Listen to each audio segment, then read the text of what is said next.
Il y a une raison pour laquelle tu continues à aimer quelqu'un qui ne peut rien te donner, et cela n'a rien à voir avec cette personne. Cela a à voir avec toi, avec quelque chose de plus profond, qu'on ne voit pas à première vue, avec une blessure que tu n'as pas encore regardée en face. Parce que quand l'amour devient une lutte pour être choisi, quand tu t'épuises à essayer que quelqu'un te valorise, quand tu justifies chaque mépris avec l'espoir qu'un jour cela change, ce n'est pas ton cœur qui parle, c'est ta blessure. Et cette blessure a un nom, la blessure de ne pas se sentir suffisante. C'est l'une des blessures émotionnelles les plus invisibles et en même temps les plus dévastatrices, parce qu'elle ne crie pas, elle ne se voit pas, elle n'est pas facilement reconnue, mais elle conditionne chaque choix, chaque lien, chaque façon dont tu donnes et reçois de l'amour. La plupart des femmes qui aiment depuis cet endroit ne le font pas par manque d'intelligence émotionnelle. Elles le font parce qu'au fond, très profondément, elles essaient encore de prouver qu'elles méritent l'amour. Et là réside le nœud, car si tu sens que tu dois mériter l'amour, tu pars déjà du principe de la carence. Carl Jung disait que ce que tu ne rends pas conscient se répète comme un destin. Et c'est ce qui se passe quand ta blessure choisit pour toi. Ta blessure recherche le même schéma encore et encore. Quelqu'un de fermé émotionnellement, indisponible, blessé, quelqu'un qui ne peut rien te donner de réel, mais qui active en toi l'illusion que si tu parviens à lui faire ressentir de l'amour, alors tu auras prouvé ta valeur. Mais c'est le piège, parce que tu essaies de guérir ton estime de toi à travers l'autre, et cet autre, par définition, n'est pas disponible pour t'aimer. Et cela n'a rien de fortuit. C'est un reflet exact de ce que tu ne te donnes pas encore. Cette dynamique ne commence pas avec lui. Elle commence avec ton histoire, avec cette période de ta vie où tu as ressenti que ta valeur dépendait de combien tu te donnais, où tu as appris que tu devais être plus pour être aimée, plus obéissante, plus parfaite, plus silencieuse, plus complaisante. Et cette programmation est restée dans ton inconscient. Maintenant, sans t'en rendre compte, tu cherches à répéter l'histoire, espérant que cette fois-ci, cela ira bien, que cette fois, l'autre te choisira, que cette fois, l'amour guérira ce qui a fait mal. Mais cela ne fonctionne pas ainsi. Parce que tant que ta blessure dirige tes relations, ce que tu vas continuer à ressentir, c'est de la frustration, du vide et une sensation constante de ne pas être suffisante. Tu t'efforces, tu donnes tout, tu attends. Et quand tu ne reçois pas la même chose, tu te blâmes. Peut-être que j'étais trop intense, peut-être que j'ai trop attendu, peut-être que je n'aurais pas dû dire ce que je ressentais. Et ainsi, sans t'en rendre compte, tu deviens ta propre vérité. Avant de continuer, si tu es nouveau sur ma chaîne, profite pour t'abonner et activer la cloche pour continuer à recevoir mon contenu et t'aider à vivre une vie beaucoup plus épanouie. Ce que tu ne vois pas, c'est que cette dynamique n'est pas de l'amour, c'est un mécanisme de défense. C'est la manière dont ta psyché tente de résoudre ce qui est resté ouvert depuis des années. Mais personne ne viendra te donner l'amour que tu te refuses à toi-même. Personne ne viendra remplir l'espace où tu t'es abandonné, et ça fait mal, mais ça libère aussi. Parce que le jour où tu comprends cela, tu arrêtes de mendier l'amour, tu arrêtes de justifier les absences, tu arrêtes de courir après ceux qui ne te voient pas. Tu commences à te rendre compte que tu n'as pas besoin de convaincre qui que ce soit que tu vaux la peine, et que si quelqu'un ne le voit pas, ce n'est pas ton endroit. Carl Jung parlait de l'individuation comme d'un processus d'intégration intérieure, et cela commence quand tu oses regarder ta blessure sans filtre, quand tu réalises que cette urgence d'être aimé vient d'une partie de toi qui a été ignorée bien avant cette relation. Et cette partie de toi a aujourd'hui besoin de toi, de ta présence, de ta contenance, de ta validation. Parce que personne ne viendra sauver cette petite fille intérieure. Personne ne l'aimera à ta place, c'est ton travail. Et si tu ne le fais pas, tu continueras à tomber dans les mêmes relations, une après l'autre, avec des noms différents, des corps différents, mais le même schéma, aimer quelqu'un qui ne peut rien te donner. Alors, avant de continuer à accuser l'autre, demande-toi, d'où est-ce que j'aime? Si tu aimes depuis la peur, depuis l'abandon, depuis le vide, il est temps de t'arrêter, de te regarder, de t'écouter, de te guérir, parce que tu ne peux pas continuer à te donner entièrement à quelqu'un qui ne sait même pas recevoir cela. Ce n'est pas de la noblesse, c'est du sacrifice émotionnel, et le sacrifice ne construit pas l'amour, il t'épuise. Ce point est le début, la racine, le noyau de pourquoi tu choisis quelqu'un qui ne peut rien te donner. Mais il y a quelque chose d'autre que tu dois comprendre. Pourquoi cette carence t'attire-t-elle? Pourquoi cette froideur te capte-t-elle? Pourquoi, même en sachant que cela ne te fait pas de bien, tu ne peux pas t'en détacher? Et cela, nous allons le voir dans le prochain point. Reste, car tu comprendras alors la logique cachée de ta blessure. Et pourquoi continues-tu à répéter ce qui te fait tant de mal? Aimer depuis la carence? Pourquoi ces personnes qui ne peuvent rien te donner t'attirent-elles? Il y a une douleur très subtile qui devient un schéma quand tu n'as pas été guéri. Une douleur qui te fait regarder au mauvais endroit, qui te convainc que l'amour est là où ça fait le plus mal, qui te fait sentir que si quelqu'un ne te choisit pas, le problème vient de toi. Et ainsi commence l'histoire qui se répète sans que tu t'en rendes compte. Une histoire où tu attires des personnes froides, distantes, émotionnellement fermées, des personnes qui ne peuvent rien te donner, mais pour une raison ou une autre, elles restent gravées dans ton âme. Et ce n'est pas une coïncidence, ce n'est pas le hasard, ce n'est pas parce que tu n'as pas de chance ou que tu choisis les mauvaises personnes. C'est ta blessure qui parle, qui choisit, qui répète ce qui lui est familier. Parce que quand tu grandis dans un environnement où l'affection est rare, où tu devais te battre pour recevoir un geste d'affection, un regard, un mot gentil, quelque chose en toi commence à associer l'amour au sacrifice, à la douleur, à la peur, à l'attente. Et sans t'en rendre compte, cela devient ta boussole émotionnelle. Ton inconscient commence à rechercher cette même énergie dans tes relations. Si cela commence à t'ouvrir les yeux, imagine ce qui vient ensuite. Le dernier signe sera le plus fondamental. Je te rappelle de liker cette vidéo et de t'abonner. Comme toute lumière, elle continue de briller. Continue d'écouter. Tu commences à attirer ce qui ressemble au passé, pas parce que tu veux te faire du mal, mais parce que tu veux résoudre ce qui est resté en suspens. Tu veux fermer le cercle. Carl Jung l'a expliqué avec précision. L'inconscient tente toujours de se compléter, et l'une de ses façons de le faire est à travers la répétition symbolique. Autrement dit, tu cherches, sans le savoir, quelqu'un qui te fasse ressentir la même chose que ce que tu as ressenti avec cette figure qui t'a blessé, dans l'espoir inconscient que cette fois-ci, cela soit différent. Et là commence le plus grand des auto-engouements. Tu crois que tu peux mériter l'amour de quelqu'un qui n'a pas d'amour à offrir. Tu te retrouves face à quelqu'un qui est émotionnellement absent, ambivalent, qui un jour s'approche et le lendemain t'ignore. Et au lieu de t'éloigner, quelque chose en toi s'accroche davantage. Une voix très ancienne, très cachée, très douloureuse te chuchote. Si cette fois je réussis à me faire choisir, alors je vais valoir. Si je réussis à obtenir l'amour de cette personne qui ressemble tellement à celle qui m'a blessé, alors je vais me sentir complète. Mais cet amour n'arrive pas, et tu restes là, attendant, supportant, te justifiant, te convainquant que tu luttes pour quelque chose de précieux, alors qu'en réalité, tu es en train de répéter ta blessure. Et comme cette blessure est née de la carence, tu te sens à l'aise là où il n'y a rien, là où il n'y a pas de réciprocité, là où tu donnes tout et ne reçois que des miettes. Tu deviens experte dans l'art de te contenter de peu, de créer des châteaux d'illusions avec les plus petits gestes, un message, un regard, un souvenir, et ton esprit fait le reste. Ton cœur s'accroche à une promesse qui n'a jamais été formulée, à une possibilité qui n'existe pas. Et le plus douloureux, c'est que lorsque quelqu'un apparaît qui te traite bien, qui te voit, qui te prend soin de toi, qui ne t'exige rien et ne te fait pas te sentir petite, quelque chose en toi te dérange. Tu trouves cela ennuyeux, tu trouves cela trop parfait, tu sens que ce n'est pas réel et tu rejettes cela. Sais-tu pourquoi? Parce que ta blessure ne reconnaît pas l'amour sain.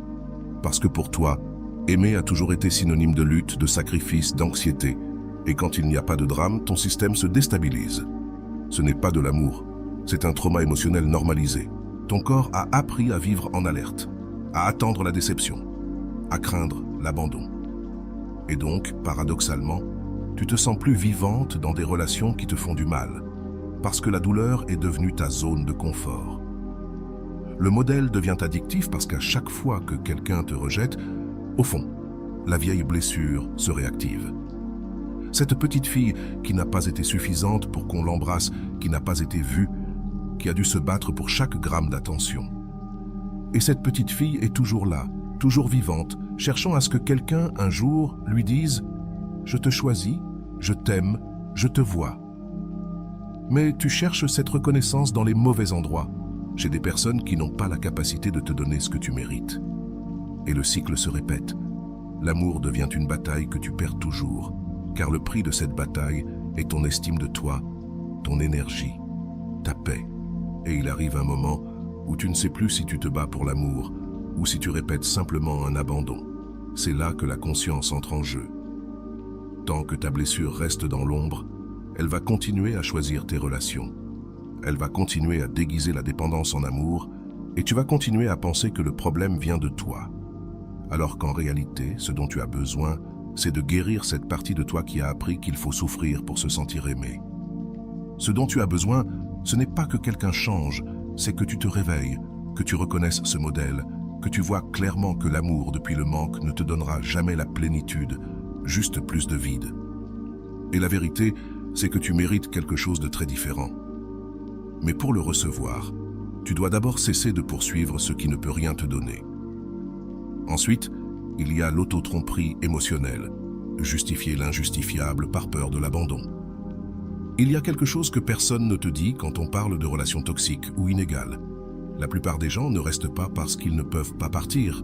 Ils restent parce qu'ils ont construit une histoire qui justifie tout ce qui est injustifiable.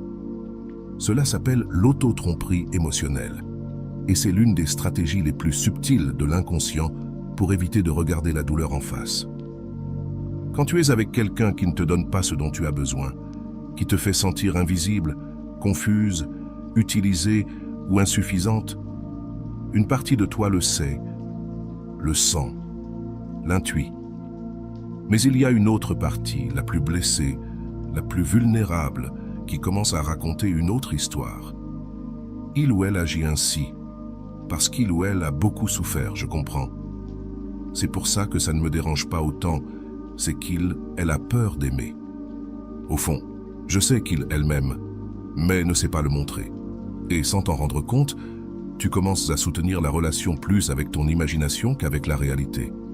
Tu commences à construire un récit qui transforme l'abus en sensibilité, la froideur en traumatisme, l'indifférence en peur de l'amour, l'instabilité en profondeur émotionnelle.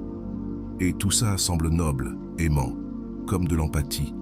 Mais ce n'est pas ça, c'est de la peur. Si tout cela commence à t'ouvrir les yeux, imagine ce qui vient après. Le dernier signal sera le plus fondamental. Je te rappelle de liker et de t'abonner maintenant. Comme toute frontière de lumière, continue à écouter. La peur d'accepter qu'on ne te choisit pas, la peur d'accepter que, malgré tout ce que tu donnes, cette personne ne va pas changer. La peur de rester seul avec la blessure ouverte, sans l'illusion qui te faisait sentir accompagné. Car c'est ça qui fait le plus mal. Rester sans l'illusion, pas sans la personne, mais sans l'histoire que tu as tissée pour justifier ce que tu ne voulais pas voir. Et dans cette tentative de ne pas perdre l'illusion, tu te perds toi-même. Tu commences à justifier ces silences, ces changements d'humeur, ces absences. Tu te répètes que c'est parce qu'il ou elle traverse quelque chose de difficile, qu'il ou elle ne veut pas parler maintenant, mais que ça ira mieux plus tard, qu'il ou elle est parfois très doux. Juste qu'il ou elle a ses jours. Mais sais-tu vraiment ce que tu fais? En réalité, tu transformes tes propres blessures en excuses pour supporter l'insupportable. Tu utilises ta compassion comme un bouclier pour ne pas affronter l'abandon. Parce que si tu vois les choses clairement, si tu acceptes qu'on t'utilise, qu'il n'y a pas d'amour, qu'il n'y a pas de réciprocité, alors tu devrais partir. Tu devrais lâcher prise, mettre des limites. Et ça active ta blessure la plus profonde, celle de ne pas être suffisante. La blessure du « si je pars, personne ne m'aimera jamais vraiment ». La blessure du « peut-être que c'est moi qui demande trop ». Alors tu choisis le chemin le plus sûr pour ton système émotionnel, l'auto-tromperie. Le problème avec l'auto-tromperie, c'est que ça marche pendant un certain temps. Ça marche jusqu'à ce que le corps commence à parler, jusqu'à ce que l'anxiété devienne constante, jusqu'à ce que tu ne puisses plus bien dormir, jusqu'à ce que tu arrêtes de te reconnaître dans le miroir, jusqu'à ce qu'un jour tu te rendes compte que tout ton monde tourne autour de quelqu'un qui ne tourne pas autour de toi. Et ça brise l'âme, parce que tu ne ressens pas seulement la douleur de la relation, Tu ressens la douleur de t'être trahi toi-même. Tu t'es menti, tu t'es éteint. Tu t'es convaincu que supporter, c'était aimer, et tu es devenue experte en pardonnant à celui ou celle qui ne demandait même pas pardon. Tout ça par peur de rester seul, tout ça par terreur de l'abandon. Mais cette peur n'est pas nouvelle. Ce n'est pas cette personne qui l'a créée. Cette peur vient de bien plus loin, de tes premiers liens, de ces moments où tu avais besoin d'affection et où tu ne l'as pas obtenu, où tu t'es senti invisible et tu as cru qu'il y avait quelque chose de mal en toi, où tu as appris à être compréhensive, gentille, celle qui ne réclame rien, celle qui attend, celle qui s'adapte. Et maintenant, tu répètes la même chose. Ta blessure est toujours là, te convainquant que si tu es patiente, si tu es empathique, si tu es plus aimante, un jour cette personne va se réveiller, va changer, va te donner ce que tu mérites. Mais non, ça ne va pas arriver, car quand tu aimes depuis la blessure, tu choisis par besoin, pas par amour-propre. Et celui ou celle qui entre dans ta vie ne vient pas guérir ça, il ou elle vient le refléter, te montrer avec une clarté brutale ce que tu n'as pas encore guéri en toi. C'est pour ça que ça se répète. C'est pour ça qu'en changeant de visage, le modèle est le même. La même sensation de vide, la même angoisse quand il ou elle ne répond pas, le même espoir quand il ou elle donne un petit signe d'affection. Et ainsi, tu passes des mois, des années, voire des décennies, à attendre que l'histoire que tu as construite devienne réalité. Mais elle ne le fait pas, car ce n'était pas de l'amour. C'était un reflet de ta peur. Et la chose la plus courageuse que tu puisses faire, ce n'est pas de rester à attendre. La chose la plus courageuse, c'est de regarder en face ce qui fait mal, reconnaître que tu t'es menti, que tu as justifié l'injustifiable parce que tu ne savais pas comment vivre sans cette illusion. Et c'est là que le changement commence. Quand tu cesses de te mentir, quand tu choisis de voir la réalité, même si ça fait mal, quand tu commences à te mettre du côté de ta dignité, pas de ta nécessité. Ce n'est pas facile, mais c'est nécessaire, parce qu'aucun vrai changement ne se produit sans une dose de vérité. Et parfois, la vérité la plus dure est celle qui te libère le plus. Tu sens que cette personne est le destin, ta moitié, quelqu'un que tu as rencontré dans une autre vie. Mais en réalité, ce qui se passe, c'est une reconnaissance inconsciente. Ta blessure la reconnaît, non pas depuis la lumière, mais depuis la douleur. Ton inconscient dit « Cela ressemble à l'abandon que j'ai vécu ». Et loin de fuir, tu restes parce que tu crois qu'à cette fois-ci, tu peux réparer cela, que cette fois-ci, tu peux changer l'histoire. Mais tu ne le fais pas, car cette personne n'est pas là pour te guérir. Elle est là pour te montrer ce que tu n'as pas encore guéri. Et tant que tu ne le verras pas clairement, tu continueras à répéter ce traumatisme, encore et encore, changeant de visage, mais pas de blessure. Le traumatisme a une façon silencieuse de t'entraîner vers ce que tu connais, même si cela te détruit, te faisant croire que ce qui est nouveau est dangereux, que ce qui est sain est ennuyeux, que ce qui est simple n'est pas réel. Parce que ton corps s'est habitué à survivre dans la tempête et, quand le calme arrive, il ne sait pas quoi faire. Il devient anxieux, il se sent vide. Si cela commence déjà à t'ouvrir les yeux, imagine ce qui va venir. Le dernier signal sera le plus fondamental. Je te rappelle de liker cette vidéo maintenant et de t'abonner. Comme tout seuil de lumière, continue d'écouter. C'est l'effet du traumatisme émotionnel non guéri. Il te connecte à ce que tu crains et t'éloigne de ce que tu pourrais guérir. Tant que cela n'est pas conscient, ta blessure continuera de recréer des situations similaires à celles qui t'ont marqué. Et le pire, c'est que tu le feras avec ton consentement. Tu justifieras cela, tu le défendras, tu le maintiendras, car tu le confondras avec de l'amour. Si tu as grandi en croyant que l'amour se méritait, qu'il fallait faire des efforts, qu'il fallait attendre, quand quelqu'un te donne tout sans condition, tu ne peux pas le recevoir. Cela ne s'intègre pas dans ta carte mentale, cela t'effraie. Et alors, tu cherches une fois de plus celui qui n'est pas disponible, celui qui ne te choisit pas, celui qui te fait sentir que tu n'es pas assez. Ce n'est pas parce que tu es stupide, mais parce que ton traumatisme a encore le contrôle. Et ce traumatisme ne se calme pas avec plus d'amour des autres. Il se calme avec la conscience, lorsque tu oses regarder en arrière avec des yeux nouveaux. Lorsque tu te rends compte que cette petite fille qui a souffert de l'abandon, qui pensait qu'elle devait devenir parfaite pour être aimée, continue d'attendre que quelqu'un vienne lui dire « Je te vois, tu es suffisante, tu n'as plus besoin de lutter ». Mais personne ne peut lui donner cela, sauf toi. Parce que, tant que tu chercheras à l'extérieur la réparation qui ne peut venir que de l'intérieur, tu continueras à tomber dans le même abîme. Les relations ne guérissent pas tes blessures. Elles les exposent, elles les rendent visibles. Elles te montrent tes zones non intégrées. Et cela fait mal, mais c'est aussi une opportunité. Car chaque fois que tu répètes la même douleur, tu as un choix. T'enfoncer davantage dans la blessure ou utiliser cette expérience comme une porte d'entrée vers ta véritable guérison. La répétition n'est pas ta punition, c'est ton miroir. Et lorsque tu apprends à regarder ce que ce miroir reflète sans jugement, sans culpabilité, avec honnêteté, alors le schéma commence à se briser. Pas d'un coup, pas du jour au lendemain, mais il se brise lorsque tu cesses de poursuivre ce qui te blesse. Lorsque tu choisis de ne pas justifier l'injustifiable, lorsque tu mets des limites, non pas par orgueil, mais par amour-propre. Lorsque tu choisis de t'éloigner, non pas parce que tu ne ressens rien, mais parce que tu ne veux plus continuer à saigner pour quelqu'un qui ne sait pas prendre soin de toi. Là commence le véritable éveil. Car une femme qui a regardé sa blessure avec compassion ne reste plus là où il n'y a pas de réciprocité. Elle n'accepte plus les œuvres émotionnelles, elle n'a plus besoin de se convaincre qu'un presque amour est suffisant. Une femme qui s'est vue dans le miroir de ses relations et a décidé de guérir ne répète plus le traumatisme. Elle le transforme, elle le convertit en sagesse, et à partir de là, elle commence à aimer d'une manière nouvelle, pas depuis le manque, mais depuis la conscience. Guérir la blessure et choisir différemment, l'éveil qui change tout. Il y a un moment dans la vie de toute femme qui a aimé depuis la blessure où quelque chose à l'intérieur d'elle se brise. Mais pas de la manière dont cela se brisait auparavant.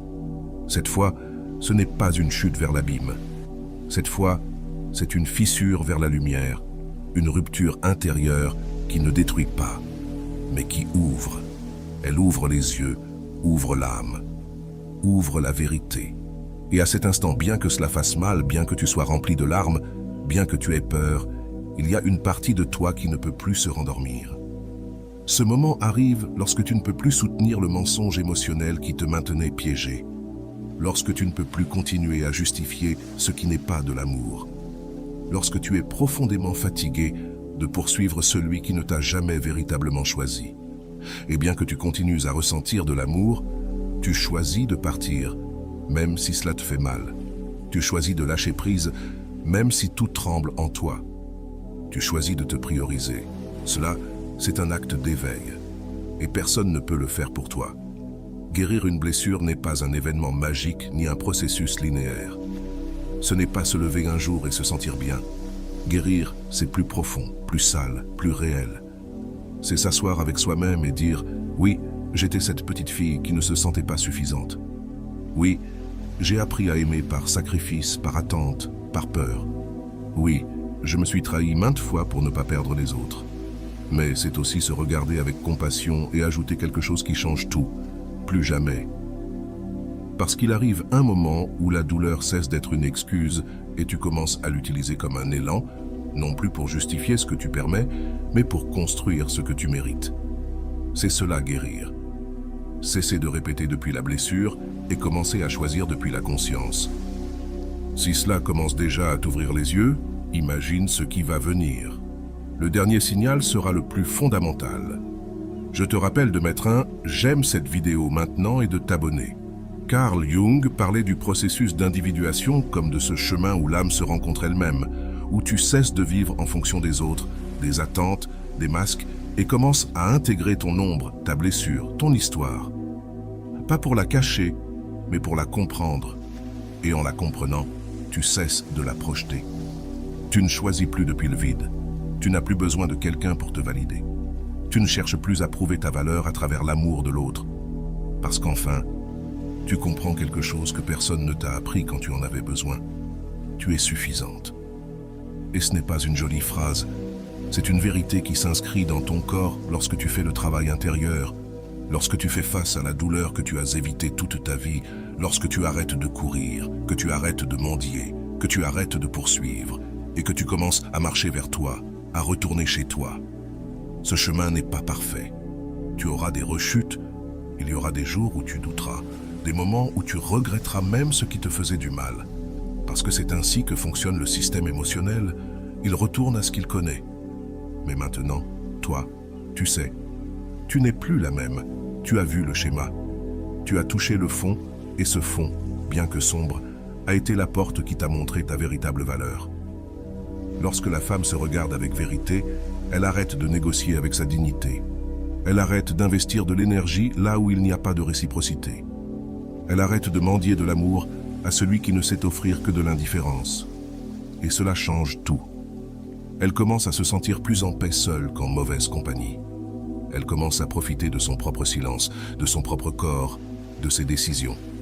Elle commence à aimer depuis la plénitude, non depuis le manque. Elle commence à choisir depuis la conscience, non depuis la blessure. Et alors, l'amour qui entre dans sa vie ne la fait plus douter d'elle-même. Il ne la fait plus courir après. Il ne la confond pas. L'amour réel ne l'épuise pas. Il ne lui fait pas sentir qu'elle doit lutter chaque jour pour être vue. L'amour réel la voit même quand elle ne parle pas. Il prend soin d'elle sans qu'elle ait à demander. Il la choisit par des actes, pas par des promesses vides. Et le plus important, l'amour réel ne tente pas de remplir son vide. Il l'accompagne pendant qu'elle le remplit de l'intérieur. C'est ce qui se passe quand tu choisis différemment. Non, ce n'est pas parce que tu n'as plus peur, ni parce que tu as cessé d'aimer, mais parce que tu t'es choisi en premier. Parce qu'enfin, tu as compris que l'amour le plus important n'est pas celui que tu reçois, mais celui que tu cesses de te refuser à toi-même. Et cela change tout. Conclusion. Guérir ta blessure, c'est arrêter de courir après l'amour et commencer à devenir l'amour. Tu es arrivé jusqu'ici parce que tu le savais déjà. Parce qu'il y a quelque chose en toi qui ne veut plus répéter la même douleur sous des visages différents. Et maintenant tu vois clairement. Ton histoire ne se termine pas là où tu as été blessé. Elle commence là où tu décides de ne plus perpétuer cette blessure à chaque choix. Guérir, ce n'est pas oublier. Guérir, c'est regarder en face et décider de ne plus t'abandonner pour que quelqu'un d'autre reste. Une femme qui choisit de guérir ne devient ni froide, ni fermée, ni méfiante. Elle devient consciente et cette conscience la rend libre. Libre de ne pas quémander l'amour, libre de ne pas porter ce qui ne lui revient pas, libre de dire « Je ne suis pas venu dans cette vie pour mendier ce que je mérite de recevoir en plénitude ». Carl Jung disait que l'âme a un instinct vers la totalité, et cette totalité ne s'atteint pas en attendant que les autres comblent un vide. Elle se trouve lorsque tu choisis de te compléter de l'intérieur. Aujourd'hui, tu es prête. Prête à lâcher le schéma, à lâcher le trauma, à lâcher la version de toi qui croyait devoir être choisie pour valoir. Maintenant commence le nouveau, non pas depuis la peur, mais depuis la vérité. Écris-le dans les commentaires si tu le ressens ainsi. Je ne cherche plus l'amour, je suis l'amour. Et c'est de là que tout change. Car c'est la femme dans laquelle tu es en train de renaître. Si tu es arrivé jusqu'ici, c'est que tu es prête à changer ta vie, mais ce n'est que le début. Regarde la prochaine vidéo qui te laissera sans voix et t'aidera à aller encore plus loin dans ce chemin de transformation. Abonne-toi et active les notifications pour ne pas manquer un contenu qui peut vraiment changer ta façon de voir la vie. À bientôt dans la prochaine vidéo.